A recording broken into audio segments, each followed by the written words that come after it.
पिताजी, और कितना दूर चलना पड़ेगा पिताजी? जितनी दूर चल कर आए उतनी ही दूर चलना पड़ेगा। मंजिल पाने की जिद होनी चाहिए, आत्मविश्वास होना चाहिए। सफलता का रास्ता कठिन होता है, आगे बढ़ते रहो। ये तो मैं भी जानता हूँ। और कितना दूर जाना पड़ेगा और कितने सवालों का जवाब मुझे देना पड़ेगा वो बताइए। यहाँ पूछे गए हर सवाल का जवाब अच्छे से देना होगा। देखना होगा कितनी जल्दी देते हो शक्ति और युक्ति की बातें। ठीक है।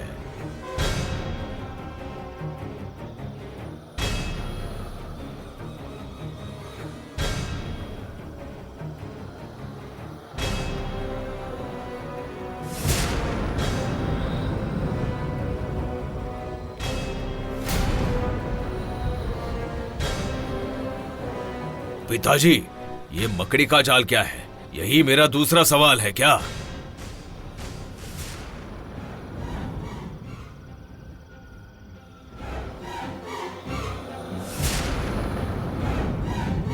सवाल क्या है?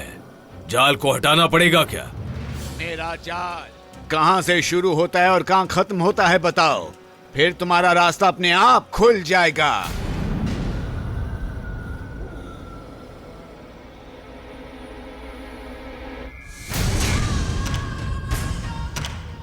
पिताजी, मुझे तो इस सवाल का जवाब खोजना मुश्किल लग रहा है।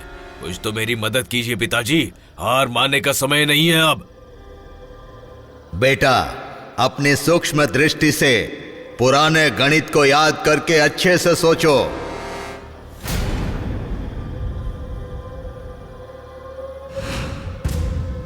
जिस जगह छोटे घेरे से बड़ा घेरा बन रहा है वहां से जाल हटाने की सोचो।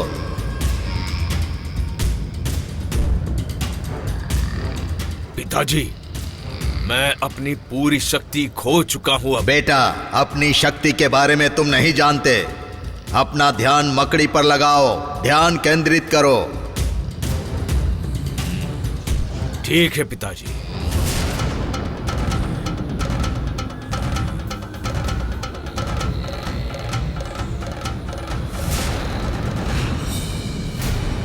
अब जाल को अच्छे से घूर कर अपनी दाईं तरफ ध्यान लगाओ।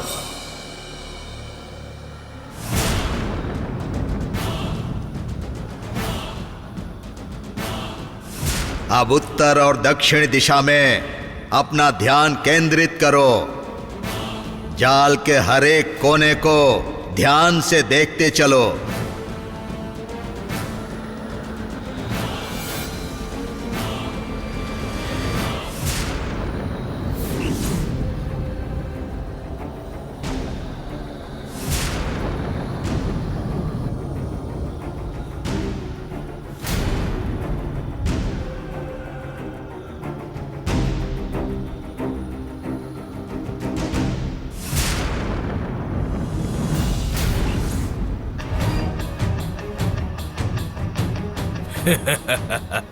मान गए, मान गए। अब इस जाल का राजा आपका गुलाम है। आपकी आज्ञा का मैं इंतजार कर रहा हूं। आप अपने पैरों से जिस काम को करने का इशारा करोगे उस काम को मैं करूंगा।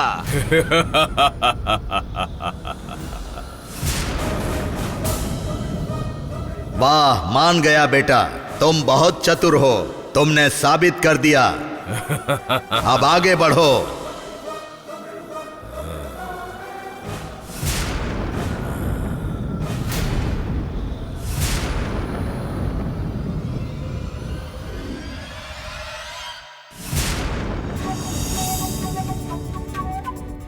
विलासिनी मैडम, पुरुषोत्तम सर, प्रणव, जल्दी आइए, सेलिब्रेट करना है। ये क्या है? ये क्या है मैडम? आप केक खरीद कर लाई हैं, कुछ सेलिब्रेट करने वाली हैं? हाँ, वो क्या है मैं बताती हूँ। पहले आप सब पास पास खड़े हो जाइए। आइए इस तरफ। आइए डैडी इधर। आइए। ये सब क्या है? Happy anniversary to the wonderful couple I have ever met. Anniversary है? हमारी एनिवर्सरी है, ये आपको किसने बताया? हम जानते हैं सर। सोशल मीडिया पर देखा। आज एनिवर्सरी है ये पता चला। अरे हमारी एनिवर्सरी तो अक्टूबर में आती है, हाँ। दशहरे के समय। ललिता पंचमी के दिन हमारी शादी हुई थी। ऐसा है क्या? सोशल मीडिया पर आज है पता चला था। अरे ये बुक मेरी समझ में नहीं आता है। कभी भी एनिवर्सरी का डेट आ जाता है, कभी भी बर्थडे आ जाता है। कुछ लोगों को 2-3 बार बर्थडे मनाना पड़ता है, कुछ लोगों का बर्थडे आता ही नहीं है। अरे रे, आप लोगों को सरप्राइज देने ये सब किया। अब देखिए ना, ऐसा हो गया। वैसे एक बात बोलती हूँ, ये केक आपकी रियल एनिवर्सरी तक टिकेगा नहीं। आपकी एनिवर्सरी को थोड़ा पहले ही सेलिब्रेट कर ले क्या? मतलब आज ही सेलिब्रेट कर ले। ओके, व्हाट डू यू से प्रणव? Why not? सेलिब्रेशन के लिए वजह होनी काफी है। अक्टूबर में फिर सेलिब्रेट कर लेंगे, इसमें ऐसा क्या है? That's the spirit। तो फिर बुलाओ देवसेना, जननी, सभी को। सब लोग अपने अपने काम पे गए हैं, उन लोगों के लिए वेट क्यों करना? The cake is really tempting me. इसको काट लेते हैं ना? अरे रे, देखो ना इसको।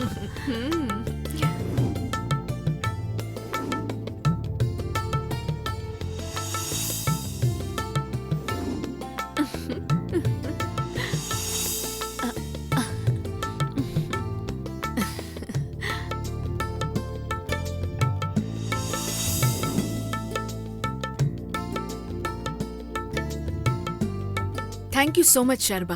केक कटिंग, विशेस, ये सब थोड़ा पहले हुआ तो भी मेमोरेबल बन गया है। लास्ट टाइम अपनी वेडिंग एनिवर्सरी हमने कब सेलिब्रेट की थी मुझे तो याद ही नहीं है। इनके पास तो बिल्कुल टाइम नहीं है। घुमा फिरा कर तुम मेरे ऊपर ही आती हो। मेरे बारे में बात किए बगैर तुमको चैन नहीं पड़ती है क्या? Anyway, thanks Sharma ji. Thank you so much. Your always welcome. आपके लिए एक छोटा सा गिफ्ट लाई हूँ, देना।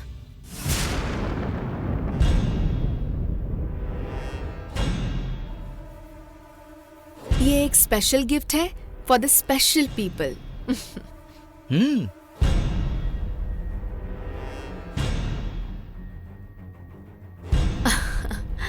वाओ, मेरी याद के लिए आपको मेरी तरफ से ये gift. I hope you like it. Oh yes. इसे कहाँ? हाँ,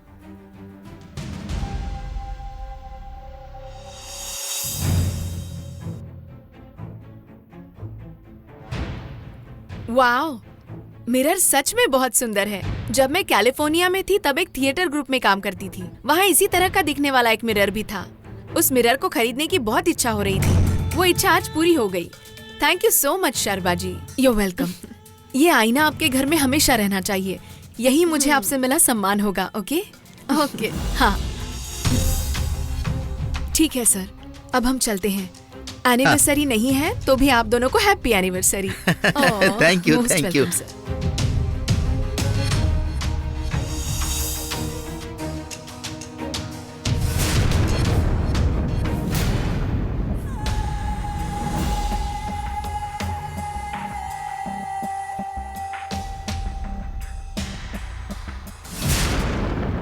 मैडम, आप मुफ्त में तो किसी को गिफ्ट देने वाली नहीं है, लेकिन वो आईना आपने गिफ्ट दिया है, मतलब इसके पीछे कुछ तो खास वजह है। वो क्या है जरा बताइए।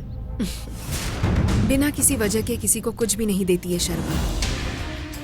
दिखने में वो एक मामूली आईने जैसा दिखेगा, लेकिन उससे होने वाला काम बहुत ही अद्भुत होगा।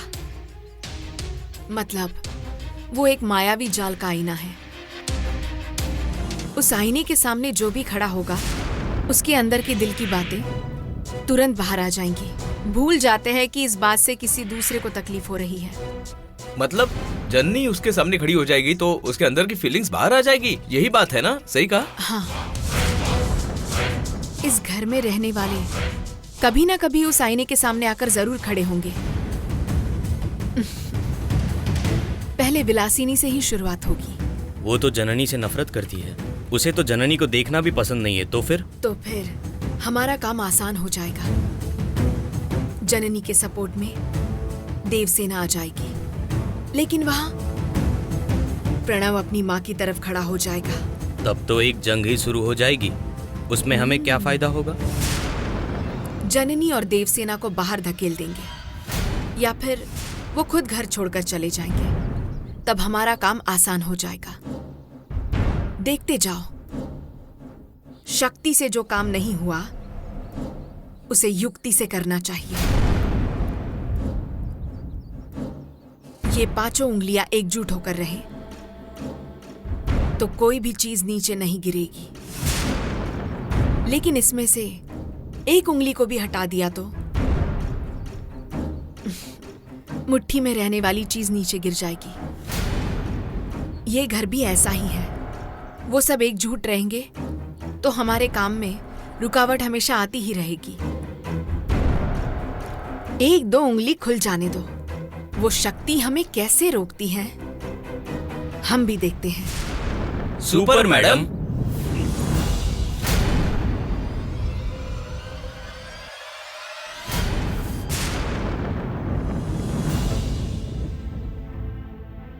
मालिक छाछ लीजिए। वहां रख दो। भीमा, जी वो मालिक। दूध का कूपन रख दिया क्या?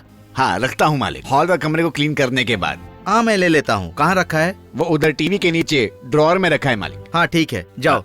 ठीक है मालिक।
क्या हो गया है आपको? आप इस तरफ से उस तरफ से इस तरफ ऐसे ही टहल रहे हैं। कितना आराम से था मैं। तुमसे शादी करने के बाद मेरी मार्केट वैल्यू डाउन हो गई। क्या बोल रहे हो? क्या हो गया है आपको? पागलों की तरह कुछ भी बक रहे हो। अरे मुझे क्या हुआ है? मैं तो पहले भी अच्छा था और अभी भी अच्छा हूँ, आगे भी अच्छा ही रहूंगा। तुमसे शादी करने से पहले मेरी कितनी डिमांड थी। मैंने तुमसे कब शादी कर ली मुझे पता ही नहीं चला। उसके बाद मेरी वैल्यू स्टॉक मार्केट की तरह डाउन हो गई। इंडियन रुपए की तरह मैं झट से नीचे गिर गया। मेरी जैसी औरत मिलने के लिए आपको पुण्य करना चाहिए था। आपसे शादी करके झेलने वाली मैं हूँ। ऐसा क्या अच्छा काम मेरे लिए किया है? अरे मैं तुम्हारे लिए क्या कर सकता हूँ?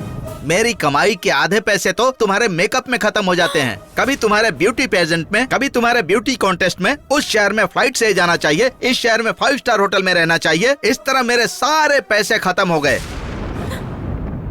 कभी कंपटीशन में तो जीत नहीं पाई, लेकिन आज तक बड़ी बड़ी बातें। मैं मिस कैलिफोर्निया हूँ, मैं रनर अप हूँ, मैं ये हूँ वो हूँ।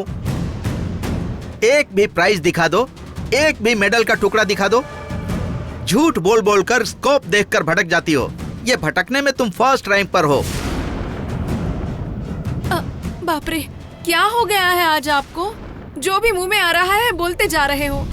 आपके लिए मैं अपने करियर को भी छोड़ दिया था।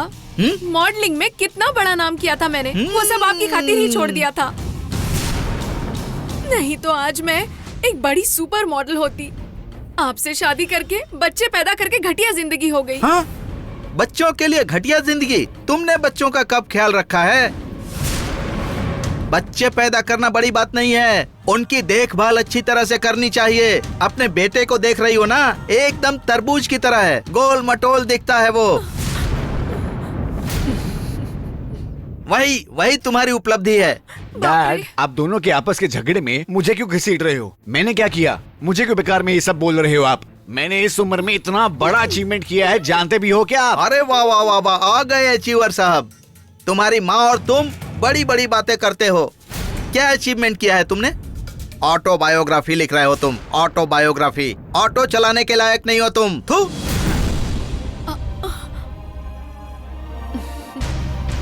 अरे बेवकूफ, वो बायोग्राफी नहीं है, बकवास ग्राफी है। क्या क्या क्रैकर्स फूंक कर तू उल्लू बना है ना, वही सब एक साथ मिलाकर लिख रहा है तू, इसीलिए वो बकवास ग्राफी है। तू नालायक कहीं का। This is too much mom. अगर ऐसे ही झगड़ने वाले हो तो बता दो मुझे, मैं अपना सामान लेकर इस घर से चला जाऊंगा। आपसे कोई रिश्ता नहीं चाहिए मुझे। हाँ, निकल जाओ। अरे तुम अकेले क्यों जा रहे हो?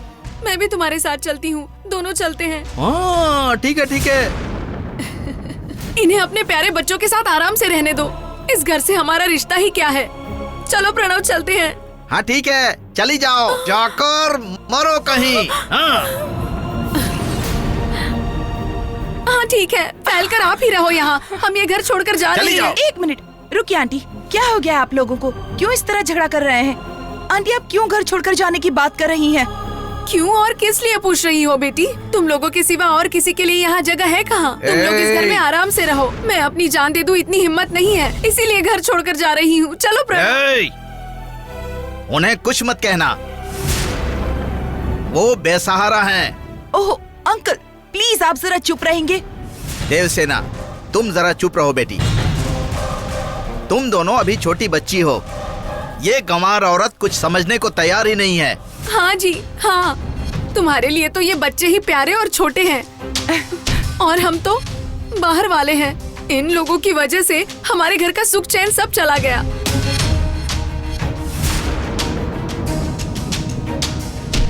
मैं अब इस घर में नहीं रहूंगी। हमने ही आपका घर बर्बाद किया है ना आंटी? ऐसी बात है तो आई एम सॉरी, हमें भगवान के लिए माफ कर दीजिए। लेकिन ऐसे वक्त में घर छोड़कर जाने की बात मत कीजिए। जो भी हो, सुबह होते ही इसके बारे में बात करेंगे। प्लीज आप थोड़ा शांत रहिए। ये चिकनी चुपड़ी बातें करने में तुम दोनों बहनें कुछ कम नहीं। तुम लोगों की वजह से ही मेरी जिंदगी बर्बाद हो गई। चलो प्रणव। इन दोनों को कुछ मत कहना, तुम समझ गई ना? अंकल रिलैक्स अंकल, आप बैठ जाइए आराम से। आप इस तरह गुस्सा क्यों कर रहे हैं? क्या हुआ है मुझे आपको? क्या हुआ है बेटी? मैं तो पूरी तरह अच्छा हूँ। ठीक है भीमा। हाँ बोले दीदी। अंकल को इनके कमरे में लेकर जाओ और जाते जाते ये छाछ भी लेते ठीक है दीदी। चाहिए अंकल। आइए मालिक। मैं बिल्कुल ठीक हूँ बेटी, हाँ, मुझे कुछ नहीं ठीक हुआ है। भीमा, हाँ जी मालिक। दूध का गिलास रखने के लिए कहा था ना, तुमने रख दिया है क्या? हाँ मालिक, रख दिया है।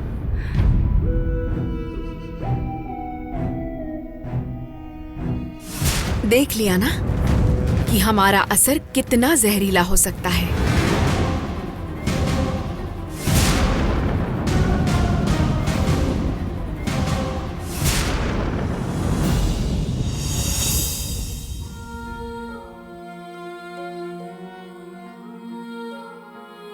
मैंने अंकल को इतना गुस्सा करते हुए कभी नहीं देखा।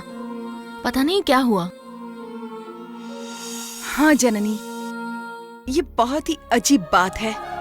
अंकल को आंटी पर चाहे कितना भी गुस्सा क्यों ना आता हो, लेकिन उन्होंने कभी इस तरह से उन्हें नहीं डांटा है। आंटी जब देखो हम पर गुस्सा और हमसे नाराज रहती हैं। दीदी, हम एक काम करें क्या? क्या?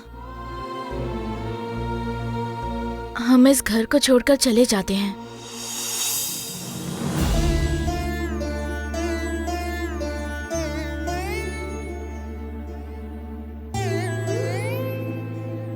ऐसा सोचना भी मत जननी। अंकल की जान बसती है हम लोगों में। देखो कितना बड़ा झगड़ा होने के बावजूद उन्होंने एक बार भी हमारा साथ नहीं छोड़ा। ऐसे में हम ही घर छोड़कर जाने की बात करेंगे तो उन्हें कितनी तकलीफ होगी ना। परिवार में छोटे मोटे झगड़े होते रहते हैं, एक दो दिन में सब कुछ ठीक हो जाएगा। तुम टेंशन मत लो।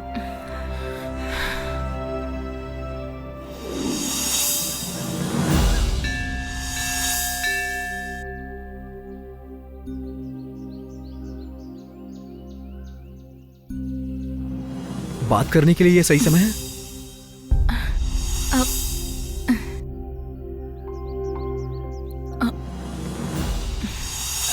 अब जननी, तुम्हें याद है इस रास्ते से हम पहली बार कार से गए थे और इसी रास्ते से तुमने मुझे स्कूटी से ड्रॉप भी किया था और इसी रास्ते पे हम दोनों साथ पैदल भी गए थे। जननी रुको ना, मुझे तुमसे बात करनी थी, इसीलिए तो मैं यहाँ इतनी दूर आया हूँ तुमसे मिलने। क्या बात करूं? तुम्हारी माँ ने जो मेरी दीदी की बेइज्जती की थी वो अब तक भूल नहीं पा रही हैं। उन्होंने जो गलती की है उसके लिए माफी भी नहीं मांग रही हैं। जिंदगी 4 पहियों की गाड़ी है, उस गाड़ी को मंजिल तक पहुंचना है तो उसके सभी पहियों का साथ चलना जरूरी है। एक एक तरफ चल रहा है और दूसरा दूसरी तरफ, तो ऐसे में तुम ही बताओ जिंदगी की गाड़ी कैसे चलेगी? इसमें मेरी क्या गलती है? बचपन से ही मेरे अपने सगे संबंधी कोई नहीं रहे हैं और अब मुझे अपना एक परिवार मिला है और किसी भी वजह से मैं उसे खोना नहीं चाहती हूँ। उन्हें खोने की जरूरत नहीं है जननी, तुम मेरे साथ हो, बस इतना भरोसा रखो। मैं अपनी मॉम, तुम्हारी दीदी, सबका सामना कर लूंगा। तुम्हारे पास जितनी हिम्मत है मुझ में नहीं है। किसी भी वजह से मैं अपनी दीदी का दिल नहीं दुखाना चाहती हूँ। हम दोनों दूर होकर भी एक दूसरे के दोस्त बनकर रहेंगे। अब जननी, जननी,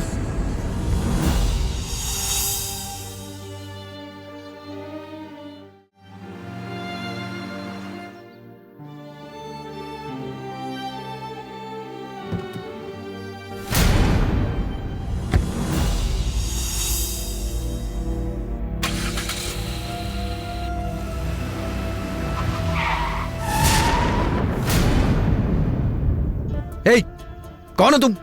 कॉमन सेंस नहीं है क्या? गाड़ी हटाओ।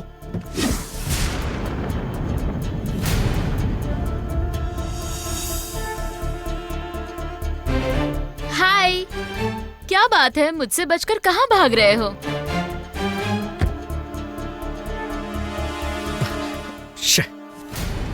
इसे भी अभी ही आना था। क्या बात है? हेलो बोलने के लिए भी टाइम नहीं है या फिर मन नहीं है? नीली सुनो, मैं अभी जल्दी में हूँ, मैं तुमसे किसी और दिन मिलता हूँ, मुझे जाने दो प्लीज। किसी और दिन भी मिलेंगे, लेकिन अब मिले हो तो 1/2 कॉफी होनी ही चाहिए। बात को समझो नीली, मेरा जाना अर्जेंट है। हाँ भाई, मैं जब मिलती हूँ तो तुम्हें कार के नीचे उतरने का भी वक्त नहीं होता, और जननी हो तो मंदिर तक उसे ढूंढते चले जाते हो, उसे हॉस्पिटल भी लेकर जाते हो, उसका हाल चाल पूछने उसके घर तक चले जाते हो। उस वक्त तुम बिजी नहीं रहते और इमरजेंसी भी नहीं होती है। दिस इज टू मच नीली। अपनी उम्मीदों का, अपनी भावनाओं का मैं राजा हूँ और मैं ही गुलाम। जो मुझे अच्छा लगेगा मैं करूंगा, उसके लिए जो भी कर सकता हूँ करूंगा। वो मंदिर बुलाएगी मंदिर जाऊंगा, घर बुलाएगी तो घर जाऊंगा, और अगर कब्र में बुलाएगी ना तो वहाँ भी जाऊंगा। तो इससे तुम्हें क्या प्रॉब्लम है? विराट, ये सब मैं भी तुम्हारे लिए कर सकती हूँ। इसे भगवान के लिए समझो प्लीज। तुम पर मेरा सिर्फ क्रश नहीं है, I am serious about you Virat. But I am not. मैं जहां भी देखता हूँ मुझे सिर्फ जननी ही दिखाई देती है। मैं जहां भी जाता हूँ मुझे जननी ही दिखाई देती है। जननी यही है, मुझे ऐसा लगता है। विराट, मैं जो कह रही हूँ तुम समझ क्यों नहीं रहे हो? जननी पर तुम्हारा बस 2 दिन का अट्रैक्शन है। देखो, हम जिसे चाहते हैं उससे बेहतर जो तुम्हें चाहता है उसे प्यार करोगे तो जिंदगी में सुख और भरोसा दोनों रहता है। तुम जिसे चाहती हो वो किसी और को दिलो जान से चाहता है। इस बारे में एक बार सोच के देखो ना। तुम्हें अपनी जिंदगी में मुझसे बेहतर भी मिल जाएगा, इसलिए प्लीज साइड हो जाओ।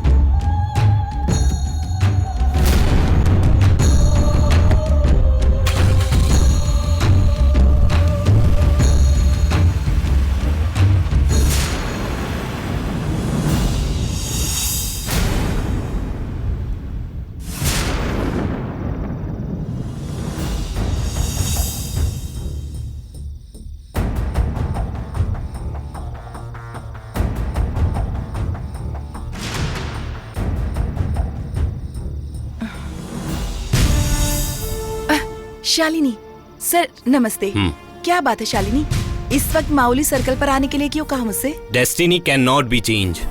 तुम पैरानॉर्मल मेटाफिजिक्स से दूर रहना ही नहीं चाहती तो फिर why not see some change. Thank you sir, thank you so much. तुम्हारे सवालों का जवाब ढूंढने से पहले तुम्हें कुछ घटनाएं पता होनी चाहिए, इसीलिए तुम्हें यहाँ बुलाया है। वहाँ देखो, वहाँ जो स्टैच्यू है, वो वहाँ जो घोड़ा खड़ा है, वो इसी समय मतलब पूर्णिमा के दिन एवरी फुल मून डे रात को ठीक 2 बजे ये यहाँ से गायब हो जाता है। बस 3 मिनट के बाद ये फिर वहाँ आ जाता है। What? ये गायब होकर जाता कहाँ है? It goes into a virtual world. Devasena, तुम उस स्टैचू की तरफ ही देखती रहो।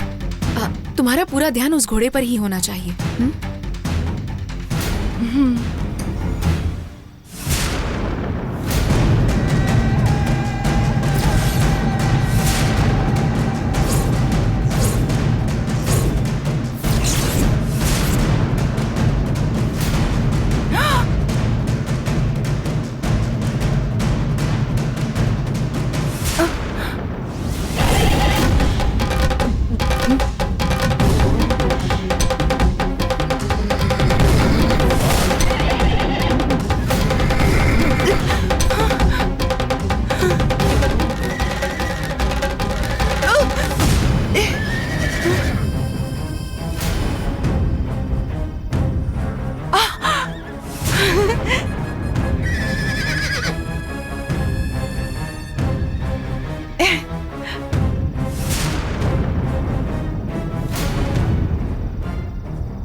Shalini, oh my God, this is unbelievable.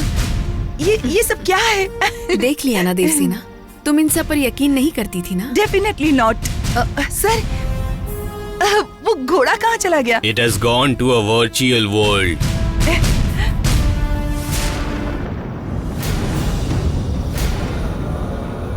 पिताजी, दूसरी परीक्षा में भी हम जीत गए हैं। इस जीत से खुश मत हो बेटा, अभी बहुत कुछ हासिल करना है।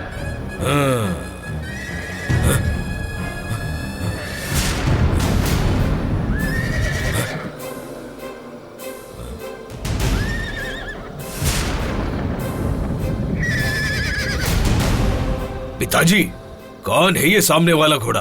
कहीं ये हमारा अगला प्रश्न तो नहीं? नहीं बेटा, ये तुम्हारी साधना की उन्नति के लिए शुभ संकेत दिखाने वाला घोड़ा है। वो कैसे पिताजी? रामायण में लव कुश राम के अश्वमेध घोड़े को बांध देते हैं। ये कोई सामान्य घोड़ा नहीं है बेटा, श्री राम के अश्वमेध यज्ञ का घोड़ा है ये। ऐसे घोड़े को अपने पास बांधकर राजाओं के राजा, देवों के देव श्री रामचंद्र को अपने पास आने पर मजबूर कर सकते हैं। वो अश्वमेध घोड़ा है ये। उस बात से इसका और उसका क्या संबंध है? उस समय राम और सीता का पुनर्मिलन हुआ था, वैसे ही तुम्हारे काल चक्र को पाने की साधना में ये घोड़ा तुम्हारे लिए शुभारंभ कर सकता है। ऐसा है तो फिर किसने भेजा होगा इस घोड़े को? मैं नहीं जानता, किसी ने भी भेजा हो, लेकिन तुम्हारी साधना में निश्चित ही ये फल प्रदान करने वाला है।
इसे हम हाइपर पैरानॉर्मल एक्टिविटीज कहते हैं देवसेना।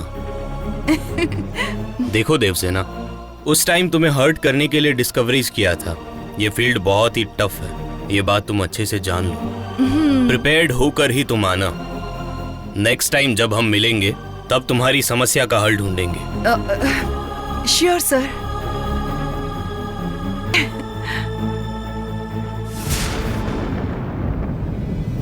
मुझे जो अच्छा लगेगा मैं करूंगा, उसके लिए कहीं भी चला जाऊंगा। जहां भी देखता हूं मैं, मुझे बस जननी ही दिखाई देती है।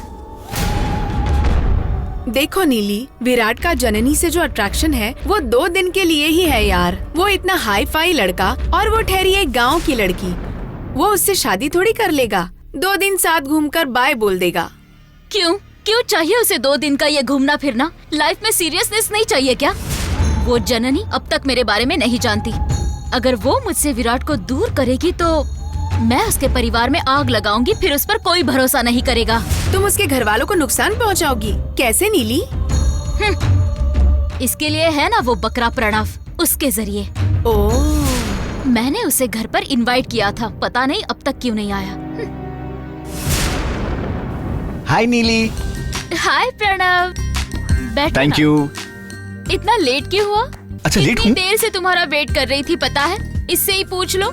हाँ प्रणव, ये नीली पूरा वक्त तुम्हारे बारे में ही सोचती है। उसी सोच में ये सही समय पर खाना भी नहीं खाती। मैं क्या कहूँ, मेरे तो कुछ समझ में नहीं आ रहा है क्या हो रहा है। ठीक है, क्या बात है? एक्चुअली वो प्रणव, तुम अपने बायोग्राफी में अपनी लव लाइफ के बारे में लिखते हो ना, उसी के बारे में टेंशन है मुझे। तुम अपनी गर्लफ्रेंड के बारे में क्या लिखोगे, क्या करोगे, इसके बारे में तुमने फुल डिटेल दी ही नहीं वो है। तो मैंने अभी भी लिखना शुरू किया है नीली। उसमें आगे क्या होता है पता है? मुझे ना एक बहुत अमीर लड़की से प्यार हो जाता है मैं उसे आई लव यू बोलूं या नहीं? अगर बोलूंगा क्या वो समझेगी? अगर वो हाँ कहेगी तो ओके, और ना कहा तो बस इसी बात से डरता हूँ। It's such a wonderful moment Pranav. इस तरह की सिचुएशन हर किसी की लाइफ में जरूर आती है। I am really enjoying it. फिर आगे? बस उसी कंफ्यूजन में हूँ Neeli. I have reached the bridge but I don't know how to cross it. तुम अपनी लवर का नाम बायोग्राफी में लिखते हो या नहीं? लिख दूं ऐसा सोचा तो है, लेकिन इसके लिए तुम्हारी परमिशन चाहिए। अगर तुम मान जाओगी तो। तुम्हारे पूछने पर मैं भला कभी मना कर सकती हूँ? You have full permission Pranav. हो तो फिर जिसे मैं पसंद करता हूँ उस लड़की का नाम अपनी बायोग्राफी में लिख सकता हूँ। ऑफ कोर्स प्रणव, हिम्मत जुटाओ। It's my request please. Thanks Neeli, thank you so much. तुम जो लिखोगे उसे शेयर तो करोगे ना? मैं राह देखूंगी। हाँ जरूर, बिल्कुल शेयर करूंगा मैं। तुम्हारा ओपिनियन जानने के लिए मुझे भी क्यूरियोसिटी है। So cute. ठीक है, मैं अब चलता हूँ। Bye bye Pranav.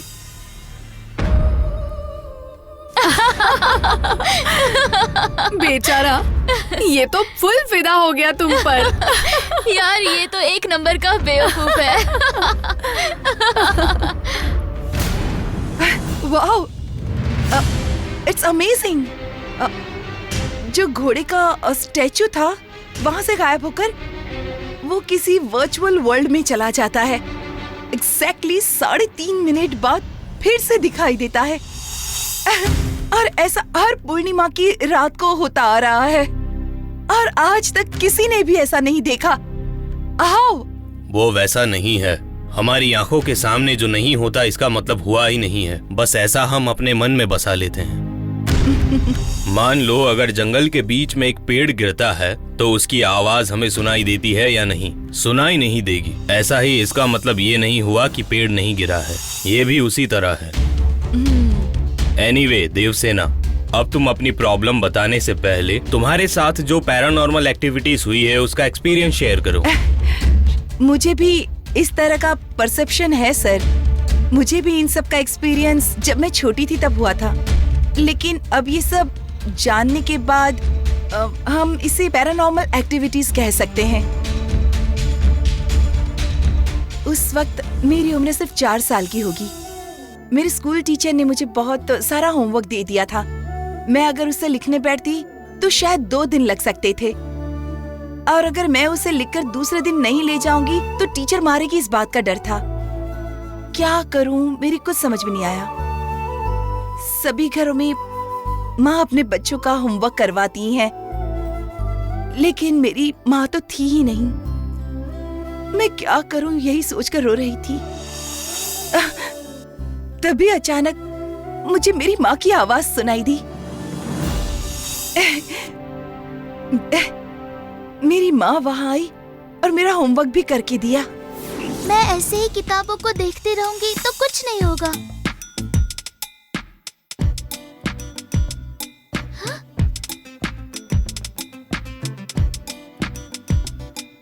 ओहो,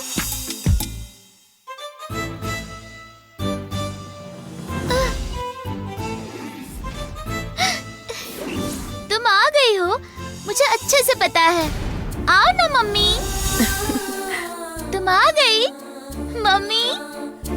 मम्मी। उस वक्त मुझे बहुत खुशी हुई। फिर दूसरे दिन मैं खेल रही थी। मैं किसी वजह से गिरने वाली थी। तब मुझे किसी ने गिरने से बचा लिया। तब मेरी समझ में आया, मैं जब किसी भी तकलीफ में होती तब मेरी माँ मेरी मदद के लिए वहाँ होती हैं। वो मेरी मदद के लिए आ ही जाती हैं, भले ही वो मुझे दिखाई नहीं देती। वो फिजिकली मेरे साथ भले ही ना हो, but she is always there for me. So मेरी रिसर्च आत्मा है, इसका मतलब है spirit. Spirits need not be bad. अच्छी आत्मा और शांत रूप आत्माएं भी होती है। कहने के लिए ये तुम्हारा इंसिडेंट ही एक एग्जाम्पल है। अब हम तुम्हारे सवाल पर आते हैं। तुम यहाँ क्या ढूंढने के लिए आई हो? एक मुश्किल सवाल का जवाब जानने के लिए मैं इतनी दूर से यहाँ पर आई हूँ। मेरे अंदर जो शक है उसे मिटाने के लिए आई हूँ। मेरी बहन के पास एक खास तरह का सेंस है, खास वरदान के साथ पैदा हुई है। और उस बारे में मैं आपको किसी और दिन डिटेल्स में बताऊंगी। लेकिन अब ऐसा लगता है कि मेरी बहन और हमारे घर पर कोई है जो किसी बात का गुस्सा हम सब पर निकाल रहा है। बहुत दिनों से किसी बात का गुस्सा वो हम पर निकाल रहा है, ऐसा मुझे लगता है।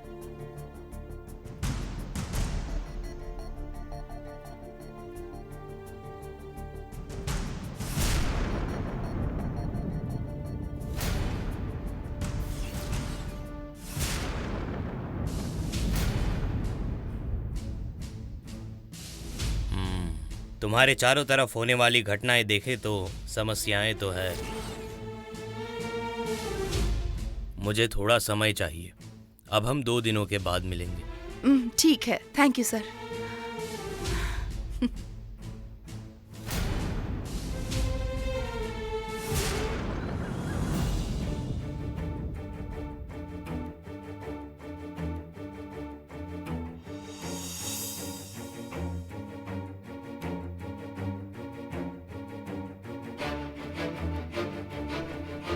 बात करूं या नहीं?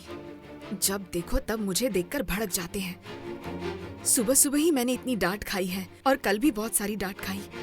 कीचड़ में पत्थर फेंकेंगे तो हम पर ही उड़ेगा ना। चुपचाप खा के चुप ही रहना अच्छा है। इनसे बात करने की जरूरत नहीं।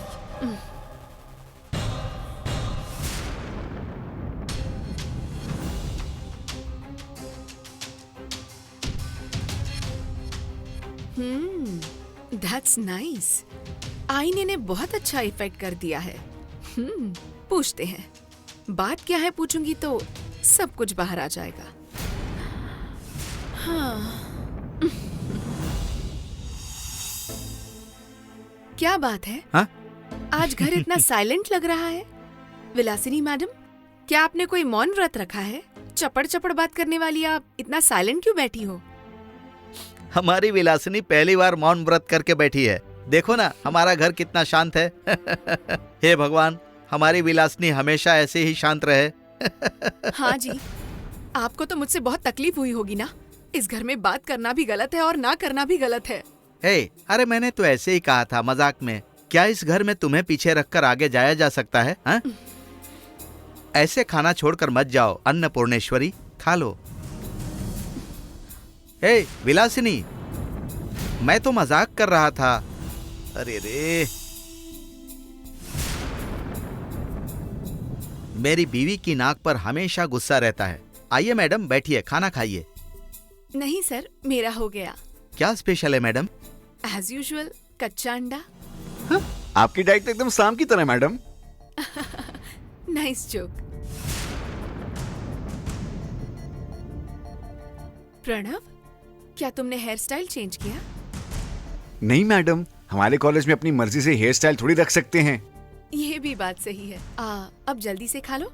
हम और जननी साथ में कॉलेज जाएंगे। Okay madam. आते समय आईने में देखकर अपनी हेयर स्टाइल ठीक करके आना। ठीक है मैडम।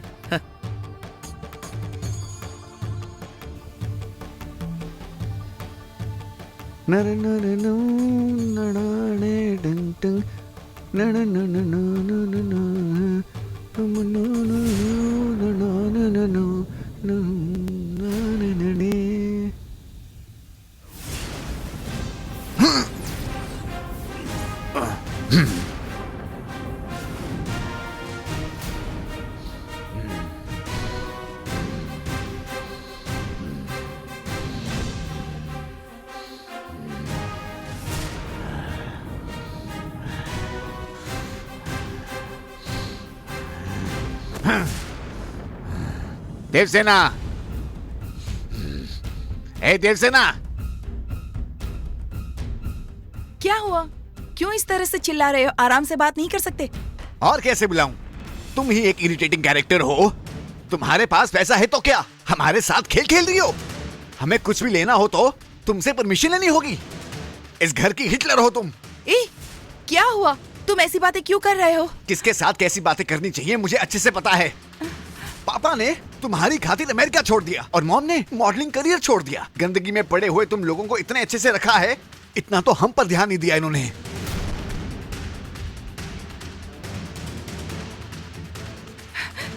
मैं ये सब कुछ भूली नहीं हूँ प्रणव। भूली नहीं हो, लेकिन तुम कहाँ से आई हो दिखा तो रही हो ना। नीली से बात करने के लिए तुम्हारी परमिशन चाहिए, बियर पीने के लिए भी तुम्हारी परमिशन चाहिए। प्रणव, दीदी तुम्हारी भलाई के लिए ही कहती हैं। आ गई सपोर्ट करने के लिए।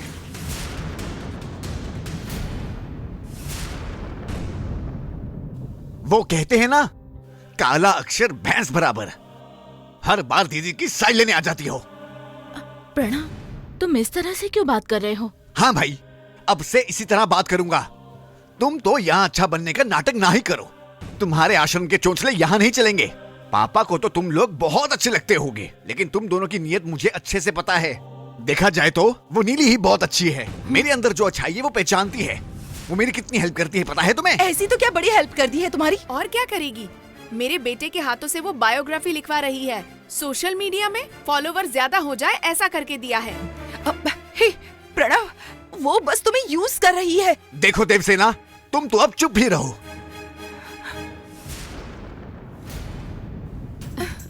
मैंने ऐसा क्या कह दिया? मॉम, इस सब की वजह आप ही हो। ये सब आपकी वजह से हुआ है। अरे मैंने क्या किया है? आप लोगों ने ही हमारा एक ही कॉलेज में एडमिशन भी करवाया। हमारा अलग कॉलेज में एडमिशन करवाते तो ये सब होता क्या? ये लोग हर बात में मुझे डोमिनेट करती रहती हैं। कुछ भी करने जाऊं तो मैं भी उसी कॉलेज में पढ़ी नहीं हूं क्या? हम जब थे तब ये सब नहीं होता था कहती हैं।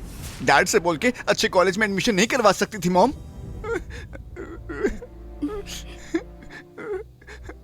अरे प्रणव, रो मत प्रणव, प्लीज। तुम यहाँ से चली जाओ बस। मेरे साथ बात मत करो।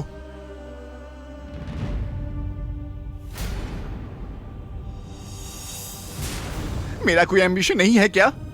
अच्छे से अच्छे यूनिवर्सिटी में सिर्फ पढ़ाई करना, फॉरेन टूर करना। मेरे फ्रेंड्स को देख लो तो हॉलीडे आ जाएं, बस अब्रॉड में यहाँ वहां जाते रहते हैं। बस सिर्फ मुझे 24/7 घर में ही होना चाहिए।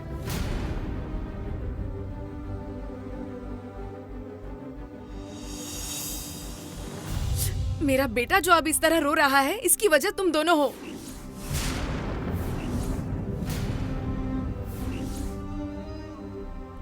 तुम्हारी वजह से मेरे बच्चों की जिंदगी खराब हो गई। देखो, अब भी देर नहीं हुई है। तुम दोनों के दिलों में अगर मेरे लिए जरा सा भी रहम बचा है तो भगवान के लिए इस घर को छोड़कर चली जाओ।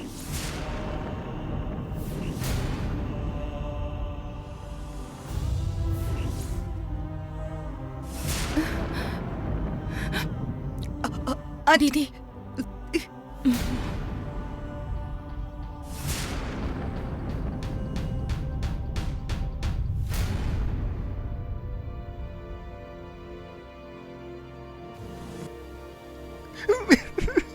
प्रणव, तुम क्यों इस तरह बच्चों की तरह रो रहे हो बेटा? रोना बंद करो प्रणव। प्रणव, जैसा हमने सोचा था वैसा ही हो रहा है। उसी के घर वाले उसके दुश्मन बन चुके हैं। हमारा काम आसान हो गया। अब जननी इस घर में नहीं रह सकती। अब उसे घर से बाहर निकाल देंगे, तब उसकी शक्ति कम हो जाएगी। तब उसे आराम से मारकर उसके खून से हम अपने गुरुजी का अभिषेक करेंगे। हमेशा चौकन्ने रहना।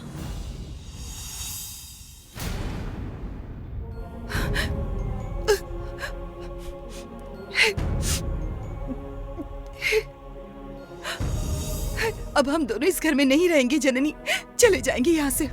दीदी, मेरी तो कुछ समझ नहीं आ रहा है।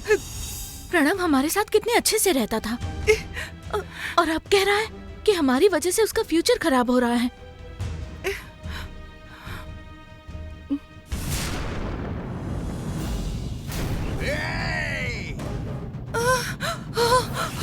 प्रणव, क्या हो गया तुमको? मैं यहाँ कैसे आया? इन लोगों की वजह से मेरा पूरा घर बर्बाद हो गया। इन दोनों को कुछ मत कहना। मुझे क्या हुआ है बेटी? मैं बिल्कुल ठीक हूँ। मेरी भी कुछ समझ में नहीं आ रहा है। कल देखा जाए तो अंकल इस तरह से भड़क रहे थे और उसके पहले प्रणव मेरा गला दबाना चाह रहा था और आज वो इस तरह की बातें कर रहा है। सब देखकर बड़ा अजीब लग रहा है मुझे। दीदी, आपने ही उस दिन कहा था ना, जल्दबाजी में कोई काम नहीं करना चाहिए। कोई भी फैसला लेने से पहले हमें अच्छे से सोचना चाहिए ना। हाँ जननी, गुस्से में लिया फैसला कभी भी सही नहीं होता। चाहे जो भी हो, अंकल के आने तक हमें रुकना ही होगा। ठीक है दीदी।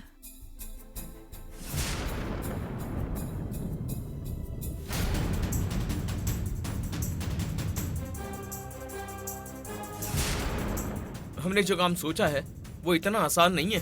वो दोनों घर छोड़कर नहीं जा रही हैं। वो कैसे घर छोड़कर नहीं जाएंगी?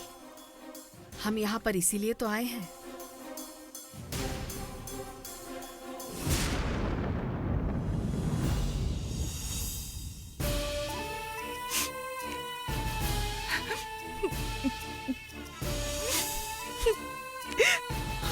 मम्मी, आप मेरे साथ क्यों नहीं हो?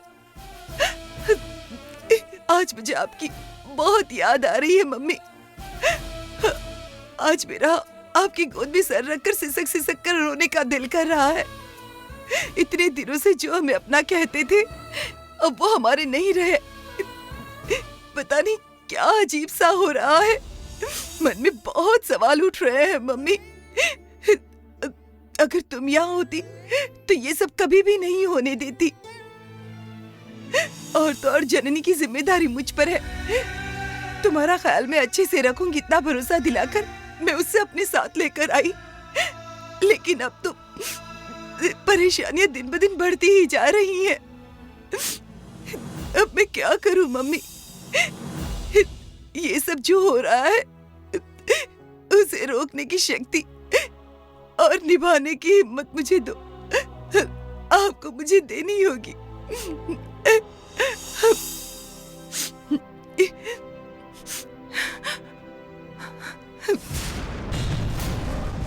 अब देखते जाओ मैं क्या करती हूँ।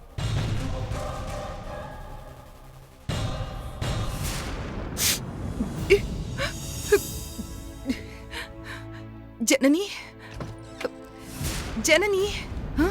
विराट, रुक जाओ।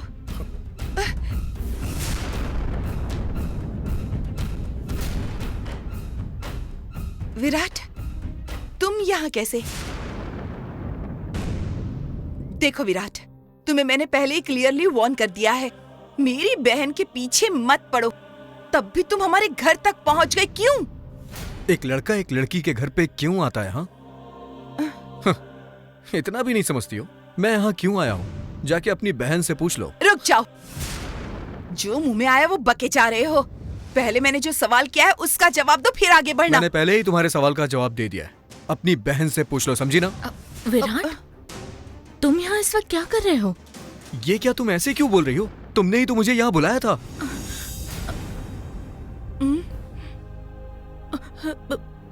क्यों विराट, तुम ऐसा क्यों कह रहे हो? मैंने कब तुम्हें यहाँ आने के लिए कहा? क्यों झूठ बोल रहे हो? कौन झूठ बोल रहा है? मैं बोल रहा हूँ या तुम बोल रही हो? ओह, दीदी है इसलिए डर गई क्या? सच कह रहा हूं ना जननी? वैसे तुम्हें डरने की जरूरत नहीं है। तुमने ही तो कहा था घर पे कोई नहीं है, आ जाओ, हम दोनों बैठ करके आराम से बातें करेंगे।